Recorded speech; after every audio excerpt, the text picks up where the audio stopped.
The FBI missed searching this. Check Ivana's casket. That's so funny. The liberals are fucking losing their minds over this, obviously, for obvious reasons, because this is like a mind-melting situation. Very significant. But this is obviously a mind-melting situation. But I do think that it's like extra funny that they're like going buck wild, saying that like they should desecrate the corpse of like Ivana Trump.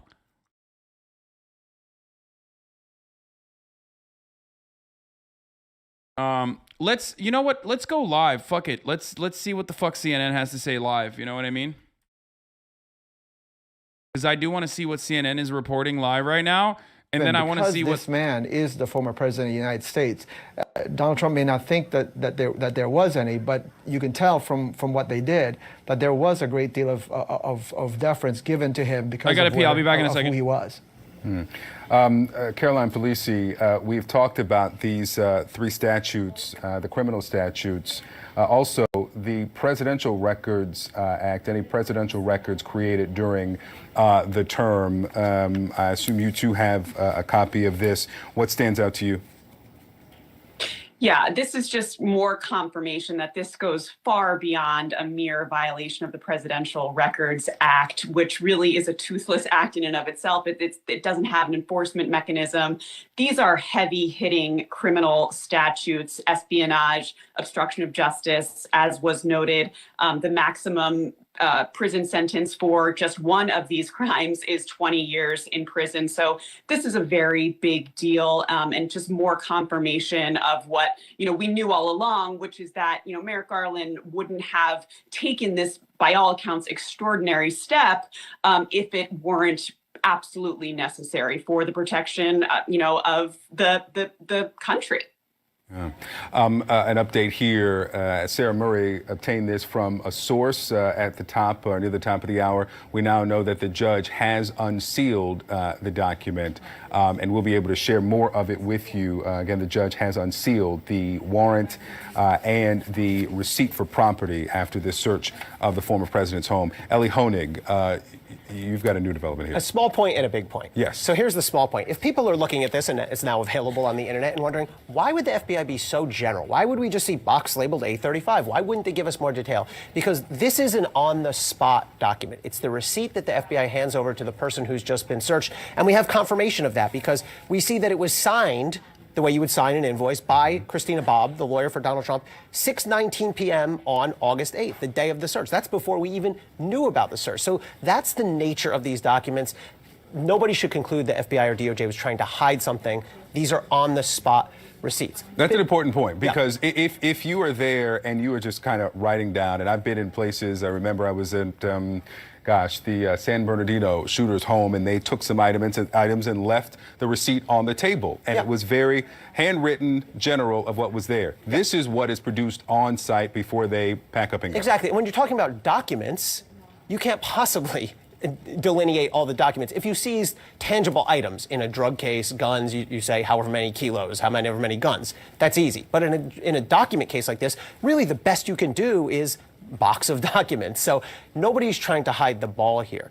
The bigger picture point to what you and Evan were saying, not only is this a search warrant of the former president of the United States, the crimes that are not even quite alleged, that's not even really the way to put it, but the crimes that Justice Department prosecutors went to a judge and made a showing of probable cause here. That's significant. That's not what you need to charge, but that's significant.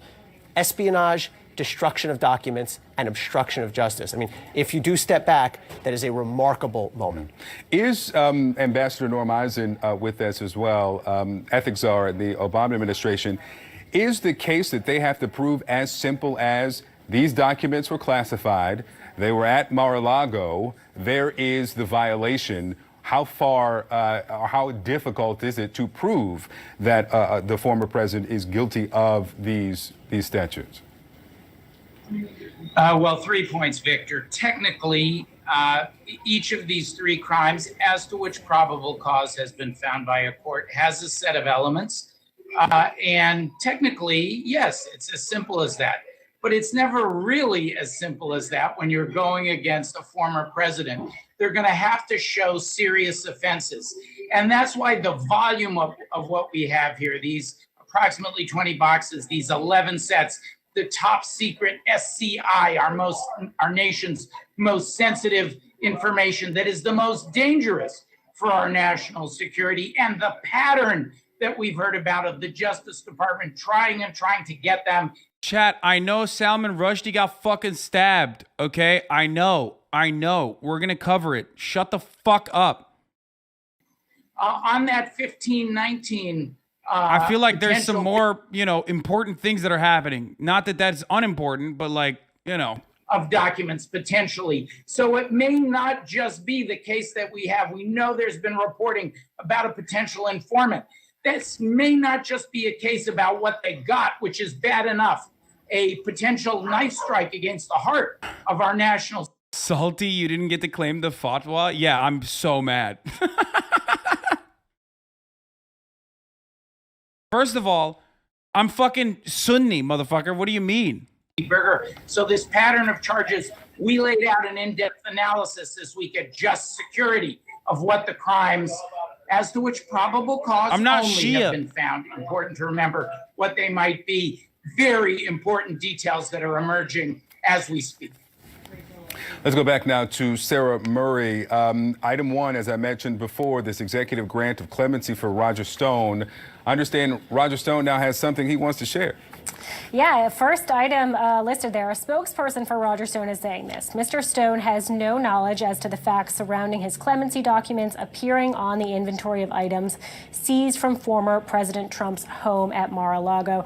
And, we should remind people that Roger Stone was convicted of lying to Congress some years ago. Donald Trump granted him clemency when he was leaving the White House. So we don't know if that's what this is, that past grant of clemency, if this is, another new document that perhaps never came to light. We just don't know exactly what this line item is referring to. But obviously, Roger Stone, through his spokesperson, is saying, hey, don't look at me. I don't know what this is about either.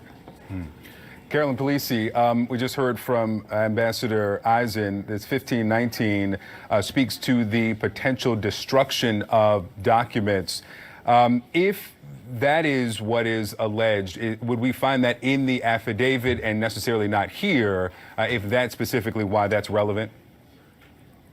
Definitely not going to find it in what is going to be unsealed today. Potentially, you might have hints about it in the affidavit, which again could be a very lengthy document, which we will not see unless there is an indictment at some point in the future, laying out all of the investigative steps that the DOJ and FBI took prior to submitting the warrant for sign-off by a magistrate in order to get to the probable cause standard in order to search Mar-a-Lago. Now, obviously, if we're talking about destruction of documents, one needs to have known that those documents existed. Guys, I'm not going to fucking read through the search warrant, okay? If that's what you think we're going to do for fun, you're out of your mind, okay? We're not doing that. Bait title? No, bro. What do you mean bait title? Okay, I want to see fake leftists because y'all are boring, okay? Y'all are fucking boring and you don't understand content, okay? Stop.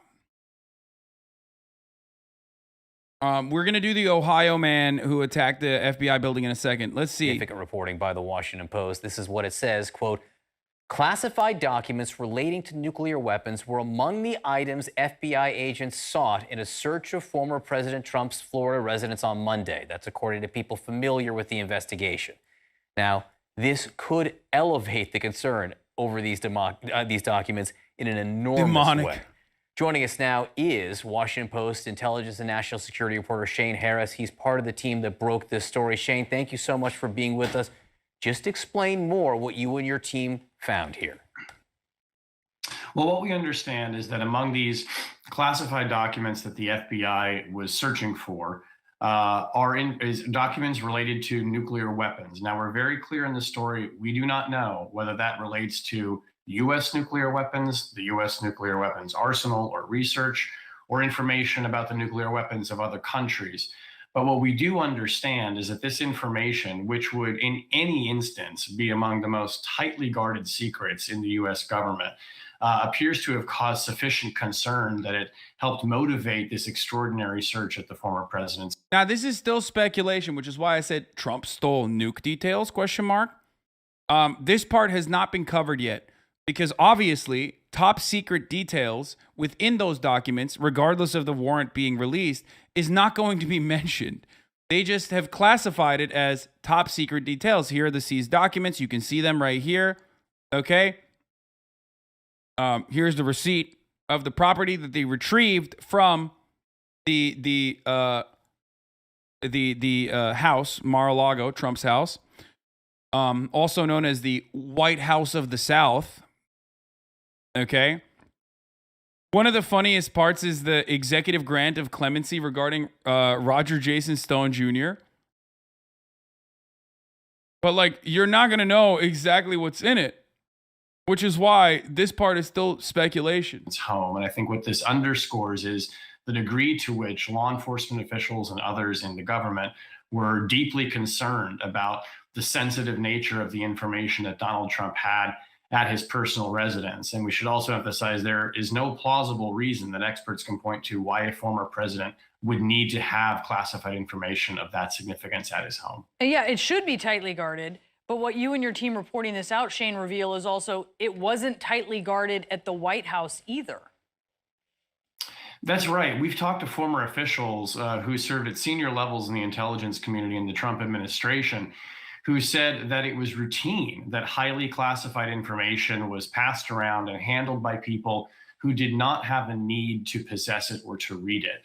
People who did not have the appropriate security clearances, people who didn't have a need to know. But among this information, one former intelligence official told us that they routinely saw was signals intelligence. We're talking about things like intercepted communications, potentially of foreign leaders. That, too, is some of the most closely protected, guarded information. And the idea that it was flowing around freely among officials who didn't need to have it or didn't have the proper access to it starts to fill out a picture of just the kind of the sloppiness that many former officials say they saw in the Trump administration when it came to handling close protected secrets. So, Shane, one question that is being asked this morning, if the FBI believed or were seeking classified documents related to nuclear weapons at Mar-a-Lago, as you say, that would be so serious. The existence of those documents would be so serious. What took so long? When did they find out about these documents? Was it, when they knew about the 15 boxes months and months ago? Was it when they subpoenaed records? Why the search warrant? Yeah, that's a great question. We still don't know precisely when they learned this. But if you look at the sequence of events of how this unfolded, we know that there was a subpoena that was issued to President Trump back in June, which is essentially a request from the government that, saying, we think you have information, we need you to hand it back to us. It's a command of sorts, but it's asking nicely, if you want to think about it that way. It appears that this situation escalated, however, when President Trump, for, again, reasons we don't fully understand, did not return the information that the government made clear to him he needed to return. And so I think that also elevated the concern among law enforcement agents. Why is he not giving back the information that we think he had? Dude, that's the funniest part. All of this could have been avoided if Donald Trump simply just said, oh, here are the documents, my bad. Okay? Like, none of this would be happening right now, which would be, of course, ironic because, we would have less content. So thank you, Donald Trump, for that content. But like, all of this could have been avoided like the top of the hour ad break. Okay? Because at the top of the hour, there's a 60-second ad break. And if you no longer want to see those ads, you can avoid those ads by subscribing. That's how you get an uninterrupted ad-free broadcasting experience. By subscribing for $5 or for free with Twitch Prime, by connecting your Amazon Prime account to your Twitch account, you get one free Prime subscription a month. Or you can get gifted a sub. El Bobby Chulo, thank you for the 10 gifted subs, allowing 10 people to no longer see the ads. Here's the 1 minute ad break now. Suck a dick. My man used up his points to highlight suck a dick. Gaucho Marks, thank you for the 10 gifted subs.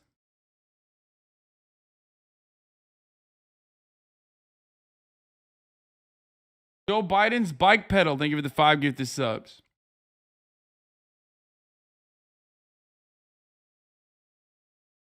Oh, that was his first message? Blue is a highlight? Oh, damn.